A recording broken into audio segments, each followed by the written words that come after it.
Good morning. My name is Martin Hickerton. I'm an associate professor here at the University of Lincoln. And I'm here today to talk to you about the Chartered Manager Degree Apprenticeship, also known as the CMDA. And I'm delighted to be able to welcome along viewers live, and this will be recorded for view back later. And with me today and joining in the stream is my colleague Alex. Good morning, Alex. Morning. My name's Alex Altersky. I'm a senior lecturer in Lincoln International Business School, and I'm the programme leader of the Chartered Manager Degree Apprenticeship, but I'll call it the CMDA from now because it's a bit of a mouthful. Absolutely. And also joining us, really importantly, is one of our current students. Good morning, Jessica. Good morning. My name's Jessica Everton.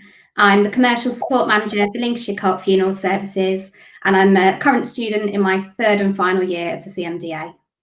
Fantastic, and thanks for joining us. Jessica, it's really good to have a student voice live. For anyone who's thinking about joining the CMDA, it actually gives you the real information that you want to hear. And as we go through today, we'll be bringing Alex and Jessica back in. Now, I can already see we've got a number of viewers joining us live, which is fantastic. As we go through, type in comments. If you're on Facebook or if you're signed in on YouTube, ping up your comments and we'll answer them as best we can. If we haven't covered them, we'll make sure we answer them by the end. So I'm going to say cheerio for now to Jessica and cheerio for now to Alex. Now, you may be here because you're looking for some learning for yourself, some personal success. We have a number of people who have had fantastic careers. They've done really well, but maybe didn't go to university in the first instance. Maybe you did go to university in the first instance, but studied something completely unrelated to leadership and management. And this is where we are now looking to see whether you can bring up those qualifications to match your experience. We also have people who join us who are really interested in arranging degrees, apprenticeships, learning for people in their organisation, for their employees. And if you're one of those people, welcome along as well. We have a number of people who are in a professional networks who work really closely with the CMI and other professional bodies. And it's a really useful point to understand what's happening with degree apprenticeships and how it works. Welcome as well. Or if you're at home and you're bored and working from home and you're just online and you've come across this, you're also very welcome. What we're going to cover today is what is an apprenticeship. We're also going to talk about the fact that this apprenticeship is underpinned by a degree. It's the BA Honours in Professional Practice, Leadership and Management, and Alex will take you through what that means and what it looks like. And really importantly, we're going to talk about eligibility and next steps. And actually with a degree apprenticeship, part of it is eligibility, but a lot of it is about suitability. It's got to be the right thing for you as a learner and as a student at the right time. And it is live, as we've seen already. We want questions, we want further discussion. If you want to throw up any comments at all, we'd be delighted to take those comments and feed them back as we go through. So what is an apprenticeship? You may already be an apprentice, but certainly there's a lot of people who are starting to look at apprenticeships afresh. Certainly since 2017, when degree level apprenticeships have become more the norm, people are saying, well, it's not just for people starting, it's for people in their mid to senior levels of their career. But fundamentally, what hasn't changed is that apprenticeships are educational programs for career development with a mix of classroom and on-the-job training. Now, at the university, we're committed to developing leadership, particularly at the Lincoln International Business School, where Alex and I are working from. And the degree apprenticeship is a fantastic way to do that. So we know that people will benefit from this. It benefits organisations, and it's something we've really committed heavily to doing. Now, it's not just about how many people sign up and all the rest of it. The thing about apprenticeships is that it's really good for the individual and the employer. So we always have this slide up, and it shows that for individuals who study with us as an apprentice, there's opportunities for personal growth. You can explore new areas of leadership. It might be specifically in finance. It might be something that you've never touched on before in marketing, but there's areas to learn from and grow into. It allows people to develop, and it also aids retention for employers. And so it's important to note that it's not just about individual growth. Employers are increasingly reporting back to us that those people who are studying as apprentices are really making a positive impact in their employer, in the workplace, and they're moving forward with the business to address long-standing business issues and turn things around for good. So it's a really good opportunity to explore what that means for you. Now, being an apprenticeship, and this is how we deliver this degree, it's worth just noting what an apprenticeship is for those who haven't been an apprentice before. And effectively, it comes into 4 stages. Where we are at the moment is apprenticeship enrolment. So it's identifying apprentices, and this is effectively an information session. We're in recruitment stage at the moment. If you are interested, after the end of this presentation, we'll explain about how you can apply. You'll go through, you'll have a full induction into the university. We also look at functional skills testing at that stage. Now, once that's out of the way and you've been successful, hooray, we go on to the learning element. And the learning element is obviously where all the exciting bits happen. It's where you have your regular visits, you'll have an assessor assigned to you, you get remote, you get some face-to-face teaching. Now, that's currently on hiatus because of the coronavirus situation, but ordinarily there's face-to-face teaching. And crucially, as with all apprenticeships, there's a 20% off the job training element. We'll talk through what that means in practice, but it's really important to mention that because your employer has to be fully on board and you have to be aware that you have to give that time whilst you're working. There's regular monthly reviews as well as part of your learning. Now, all being well, after a period of time, you'll be at what we call the gateway. That's the position at which we say, yep, your manager, the assessor, we all say you're ready for the endpoint assessment, or EPA as it's known, another acronym for you. And the endpoint assessment is where you submit a portfolio of evidence through. There's interview aspects to that, discussion aspects to that, and that confers you as having the apprenticeship, and you'll also have a degree. So it is a double whammy course, as we like to call it. You get all of those things, and hopefully that gives you a sense of what being an apprentice involves. But underpinning this is a degree. It's a degree in professional practice, leadership and management. So it's over 3 years, so 36 months, plus any additional time for the endpoint assessment. So you get the level 6 degree apprenticeship, you get the degree through the Lincoln International Business School, and also employees have the chance to gain a CMI Chartered Managers Institute level 5 qualification as well. So actually it's triple whammy, I should have said, rather than double whammy. It's a really good opportunity to get all of those qualifications in place. So at this point, I'm going to bring Alex back on stream. And Alex, nice to have you back. I'm going to hand over to you to talk through the modules that people will study if they join the Chartered Manager Degree Apprenticeship. So over to you, and I'll take a back seat for a while. Hi, so yeah, in relation to this course, it is linked to the BA Honours Professional Practice in Leadership and Management, which is a degree. But really the beauty of the CMDA is that it's really work-focused and work-based. So you are studying academic modules, but actually you're also developing a portfolio of work-based evidence to show your development in relation to your knowledge, skills and behaviours around being a manager. And these modules were written specifically to sort of look at the different areas that are in the Chartered Manager Degree Apprenticeship Standard, so that you can actually work on these areas, show that you're upskilling on them, and actually do work-based projects within them. So the modules are sort of listed in the years. The first year is the top row, the second year is the middle row, and the third year is the third row. There are 11 modules in total, but you can see that the final module in the third year is what we call a double module. So each of the modules then, you study them individually, sequentially. So you're not studying 2 modules at once. And you start off with personal effectiveness for leadership, then on to managing, developing people, finance, communication, professional practice. Then that's the end of the first year, etc., onto the second year and onto the third year. So you can see there's a nice mixture of general business and management leadership style modules there to cover all the different elements that are required to make sure you can refine your knowledge, skills and behaviours in becoming a manager. So what does a module look like then? So a module lasts for one of the first 10 modules, not the double module. A module lasts 10 weeks. Normally in that 10 weeks, there is a day of teaching. So this is classed as a blended course. That teaching is face-to-face, but at the moment, due to coronavirus, we are doing that day online, but we will get back to our blended approach in due course. So you have that day of teaching, and then you have regular webinars in the weeks after this. So there's the day where you meet up with your classmates, where you have your day of teaching, and then you have weekly webinars every week where you touch base with your tutor, with your classmates. So in terms of those webinars, they're at a certain time every week, but they are recorded, because we understand that as students that are in the workplace, you will want to watch those webinars live, but there might be times where, say, you've got something you need to deal with, they are recorded as well.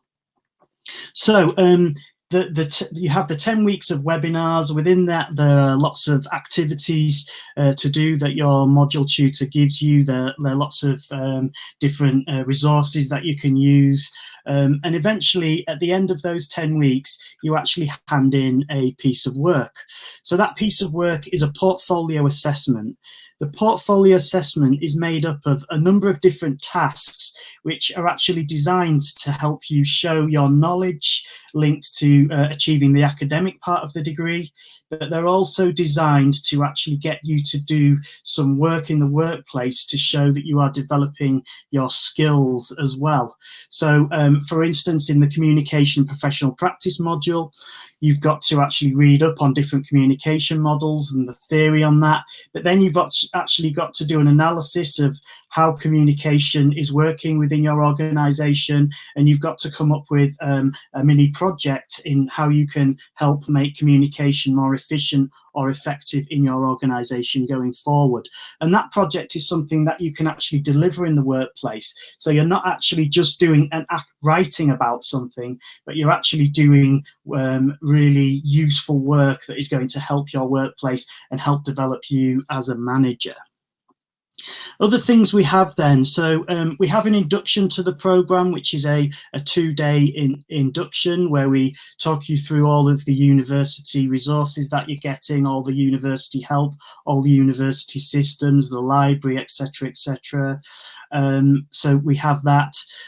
We also have the webinars, as I said, and you also have tutor support. So you have a program leader, that's me, that's there to support you, but you also have for every module an academic module leader, which is the person that's teaching you that module and guiding you through it. But then you also have portfolio building support. So this is a person that is helping you to build up the evidence of your knowledge, skills and behaviours that actually link to the apprenticeship side of the qualification. And that person will be with you throughout the full sort of 36 months of the course, and you'll get to know them really well, and they're there to help you understand how you can, so say if you're doing the finance module and you've got to do something with budget, if that's not something that you normally do in your everyday role, they'll be there to help you understand the sort of work-based evidence that you can look for and the sort of things that you can get to help you there. So this is a blended learning course. We have lots of online resources. We use Blackboard. We have all of our library services are designed. So although we do have the physical books, all our reading lists and everything have ebooks and have everything that you can use at a distance. You have access to LinkedIn Learning. We take you through study skills, research methods, all of those things. We are connected quite strongly to the Chartered Management Institute, the CMI. So in terms of them, they come in, and experts from the CMI, they help with a number of modules. We do the CMI Challenge, where we have professional managers from the CMI coming in, looking at the projects that you've done, giving you feedback. So we've got a really sort of industry and work-based focused on this particular course.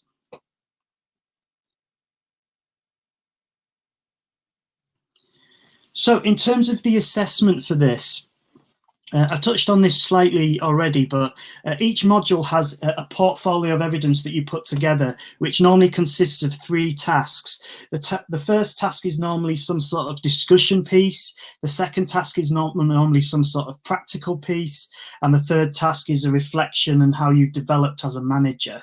So we're actually assessing your knowledge, your skills and your behaviours in these portfolios.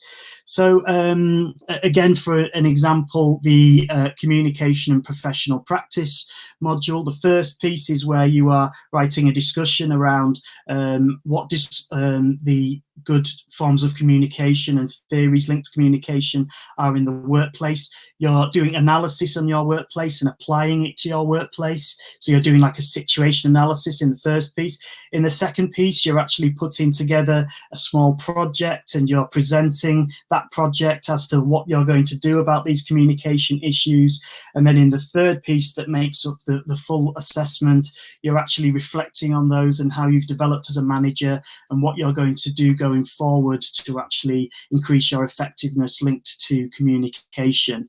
So this portfolio of these 3 pieces of work is handed in and it's marked in terms of the degree, and you're given a mark out of 100, just like any other degree. So you could get a first, a 2-1, a 2-2, etc. But all of that work is also uploaded to your portfolio for your degree apprenticeship, and it's assessed as to how you've hit the knowledge, skills, and behaviours linked to the apprenticeship. So we're using the same sort of piece of work or assessment to actually hit the degree learning outcomes and also the apprenticeship standard that you need to hit as well. So we're basically sort of almost, you're not having to produce a totally separate portfolio and the academic work. It's all linked together, and the degree was specifically written in a bespoke way to be able to hit the degree apprenticeship standard as well. So each module has formative assessment points, so you can hand in drafts to check how you're doing, and it has summative assessment points where you get your final grades and where we look at how it links to the portfolio. Now, I don't have the module map in front of me now, but that final module is called a negotiated work-based project. And this is a module where you are looking at some sort of project in your workplace, like quite a large one that you can actually get your teeth stuck into and research into it and then come up with solutions for your workplace. So in that final project, you've basically got to do a business plan or a business case linked to the actual project that you're deciding to do. You've actually got to do a project report and a presentation around that. And the reason it's called negotiated work-based project is that it's actually really closely linked to an issue in your workplace. So you need to be speaking to your employer, speaking to your work-based mentor around the type of thing that they want you to work on and the type of value they want you to get from it. So it's a real sort of useful work-based, industry-based piece of sort of capstone for the course.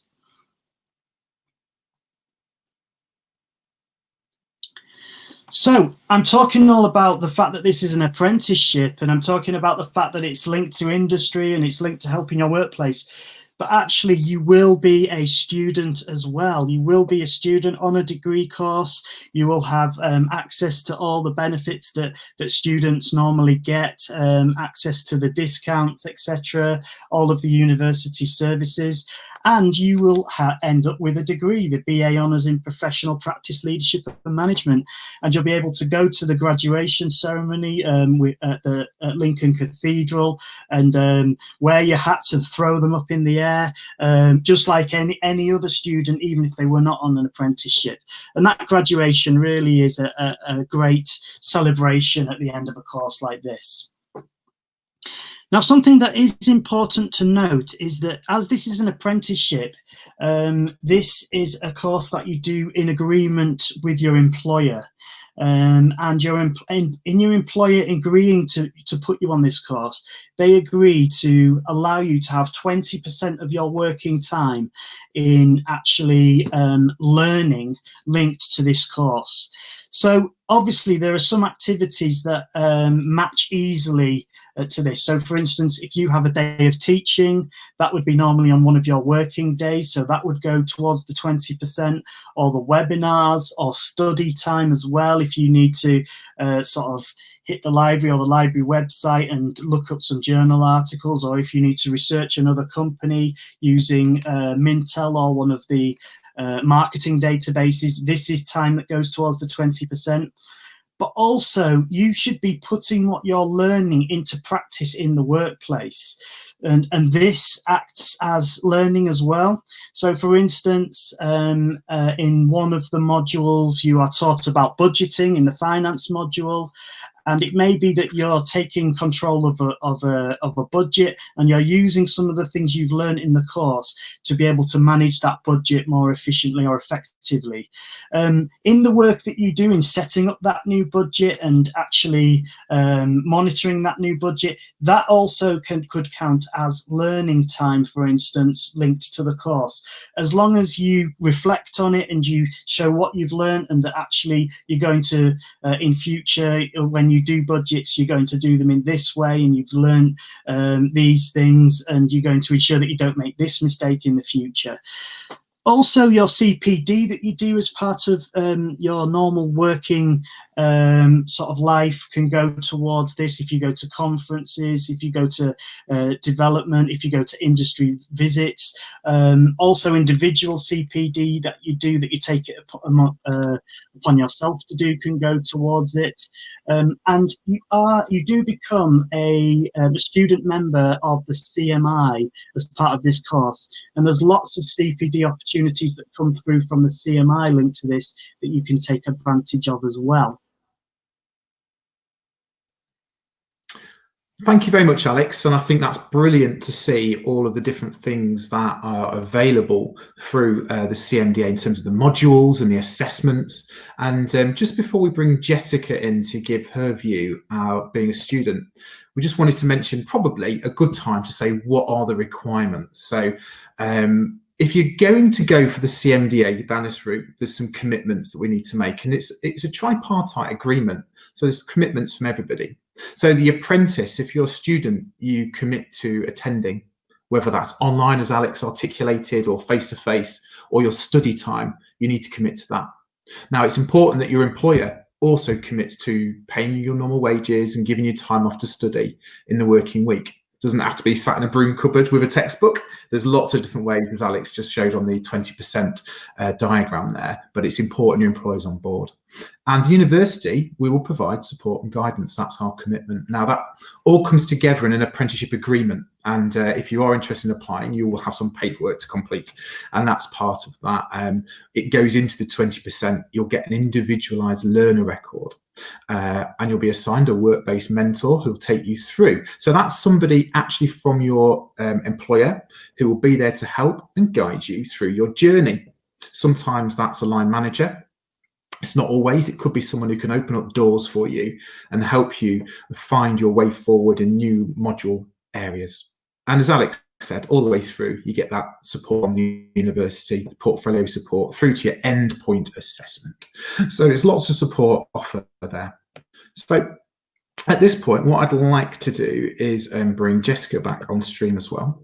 I'm going to put us together, and we'll all stay on. And as I mentioned earlier, this is live. We very much appreciate any comments. If there's something you'd like to ask, there's no silly questions. Pop it onto Facebook or on YouTube if you're signed in, and we'll answer that.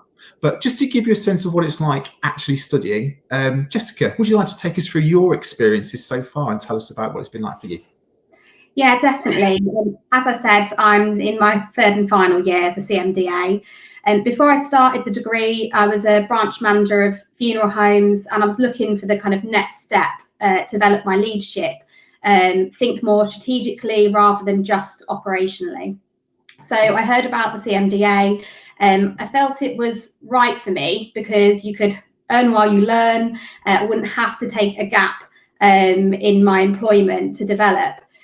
With the funeral industry, it's quite a niche industry, and it was important that any qualification was relevant. And I found that the work-based evidence that was needed could help me apply the theory that we learned into a real-based, work-based scenario. So for me, it really kind of ticked all the boxes. And having support with a work-based mentor meant that they also understood what my kind of needs were, the challenges I was facing in the work-based environment, as well as having someone in the university helping me, so it could help me educationally as well.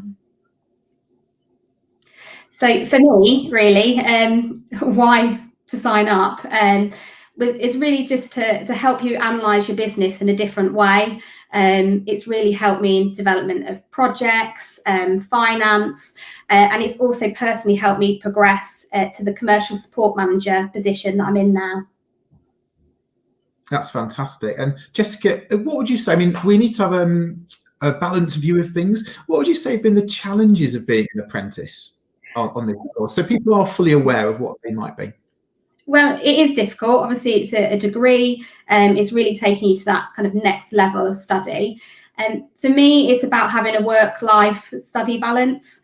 Sometimes you have to juggle it. You know, look at the situation with COVID-19. No one expected that to change everything in terms of work, life, and kind of study. But because it's structured, you know what's expected kind of week by week, because you continually have conversations with your tutor and your work-based mentor. You can find that balance, and they help you to achieve what you need to do, and help you look at things in another way. So I'm not going to lie, there is a balancing act, but once you get into the flow of the work and the structure, you really kind of sink into it fine. And what's the makeup of the cohort you're on? Because we've actually, is it 8 cohorts, Alex, we've had so far of CMDA? Yeah, that's right. And we've got a number of people. Who's on your course with you, Jessica? So I'm very lucky that Lincolnshire Cohort committed quite a lot of learners from different business areas. So we have people from travel, we have people from food backgrounds, as well as kind of people performance, our HR function as well. But we also have people from the NHS that have joined in, and it's great because it brings in different perspectives and how the theory is applied into their business. So you can kind of see a different way of working, which gives you kind of a more rounded view of the theory. For me as well, it really helped me to connect to different people in my own business as well, and kind of learn from their experience too. Yeah, I think that connection is really important, isn't it? To make sure that you're learning from other people. And from what I hear, some people say it's amazing how different everyone's career can be, and yet amazing how similar it is at the same time. It's like a lot of it is very different industry. Could be private sector, charity, or public, but actually a lot of the issues you have are the same and in common. Very much. And what would your advice be for people who are considering going down this route and sort of looking at a chartered manager degree apprenticeship at this stage, Jessica? How do you weigh up the opportunity? I think you've just got to know you're in the right position to commit to it, particularly if you're either wanting to progress and kind of take to the next level, or just kind of hone your skills.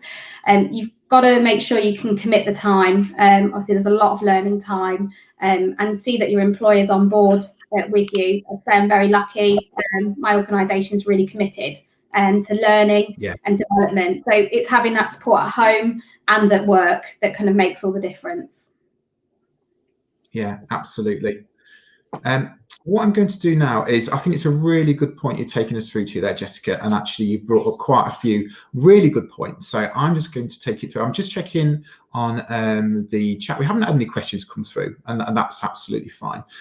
So let me put on the slide pack again and talk to you about the eligibility and application process. So if you're interested, it's really important, as Jessica outlined, you've got relevant work experience. Now, we have this question quite a lot. You don't have to be a people manager, but if you're leading in some capacity, or leading projects, leading resources, that would be absolutely fine. It's to be weighed up on an individual basis, and Alex as program leader will have a view on that. But what you do need for an apprenticeship at the end point and university admissions generally is a level 2 maths or English equivalent, so that's GCSE or equivalent. Now, a lot of people and some really senior people don't necessarily have that, but it's something to think about. We can help people get back up to speed with that if that is an area or a gap.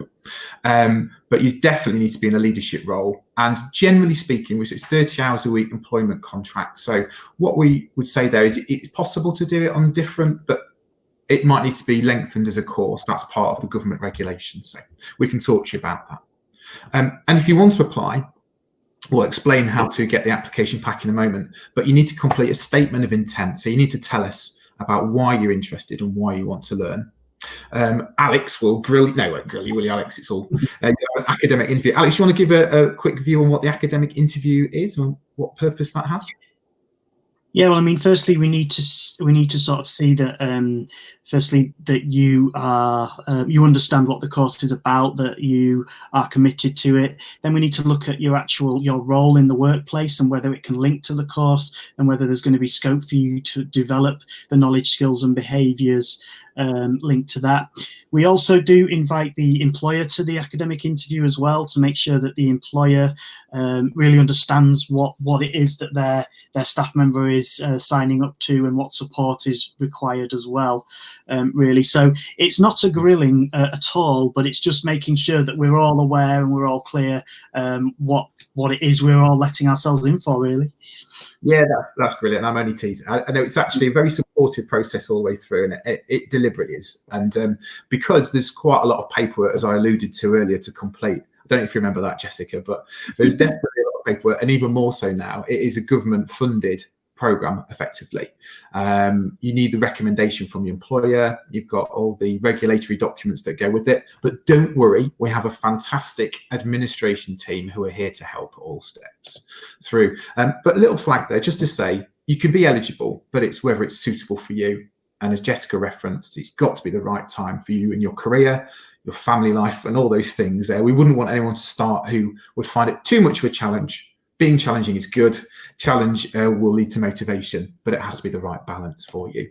So how much does it cost? Well, the cost of the course is £22,000. That's the funding cap that the government have set for the Chartered Manager Degree Apprenticeship. However, there's a caveat to this. If you're a larger employer, and what we call a levy paying employer, if you contribute to the apprenticeship levy, it can be taken from those levy contributions. So it's not a free course in any respect, but the value from that can be drawn back from the levy pot through the digital apprenticeship service. So that's something to be aware of. So a lot of employers will say that's a real benefit to them to utilise this route. Now, if you're a smaller employer or work for a small organisation, that's fine. You can still access the Chartered Manager Degree Apprenticeship. I'm delighted to say it's through a process we call, the government called co-investment. And it's deal of the century at the moment. You only have to contribute 5%. So the government, through the apprenticeship pot of money nationally, will contribute 95% of the cost, which is amazing. And we're not entirely sure how long that will be around for as an offer, but it currently is for the next intake, which will be October. It's really important to consider that. I think at the moment you can have up to, you have a direct contract basis, how it works with the digital apprenticeship service, so with the government, and you can reserve and then take up to 3 apprenticeship spaces if you're a non-levy paying organisation. So it's to be considered. And so the nitty gritty, if you're interested, and I hope you are, the application packs can be requested quite simply by emailing cmda@lincoln.ac.uk. That will connect you with our admin team. They will send you out the pack and all the relevant information, and you can start working through that. And those packs are to be returned to the same address. Our deadline for that is the 20th of August. So there's a bit of time yet, around 6 weeks for completion. Alex's academic interviews will commence probably in September. Alex, is that the current plan at the moment? Yeah, that's right. We've got them booked in my diary already. Yeah. Very proactive indeed. And the Chartered Manager Degree Apprenticeship, our cohort number 9, starts in October 2020. It's been a really popular course, the Chartered Manager Degree Apprenticeship. It's been running now since 2018, possibly even earlier. And we've got well over 100 people on the course. So it's a really good opportunity to study if it's right for you. But we do always recommend a time of reflection. Still looking for no questions come through yet. Obviously, that proves we've been really, really concise and succinct and hit all the right questions. But if you'd like to email any in, use the email address as well, cmda@lincoln.ac.uk. So that takes us through to the end of the information session today. I'm going to bring us all back onto screen. Barring any final questions, Alex, is there anything you'd like to wrap up just by saying as we finalise this webinar? Yeah, I mean, I think that leadership and management skills are so important, not just for the individual, not just for the organisation, but for the whole economy itself. So really, on this course, I think, although there is a big academic element to it, we really do focus on that upskilling so that we can, help our students, help the businesses in Lincolnshire and surrounding areas, and help the economy in general. And it's that work focus that I think we really, really are passionate about on this course. Thanks, Alex. And same to you, Jessica. Any final thoughts, anything you'd like to share with the audience or anyone watching this back after the event? I just think for me, it's really helped me develop. And I know from obviously colleagues being on the course as well, it's just been really beneficial and takes you up to the next kind of level, step, problem solving and strategy, and really enjoying it. Fantastic. And thank you ever so much for joining us today, Jessica and Alex. It is brilliant to have people who are actively involved taking part in the information sessions. We've had a comment. Anthony, thank you very much. You said it was a very helpful session. We appreciate that. And I hope we can work with you moving forward. All that remains for me to do is say thank you for joining us today and look forward to seeing you in the very near future. Take care and speak to you soon. Bye.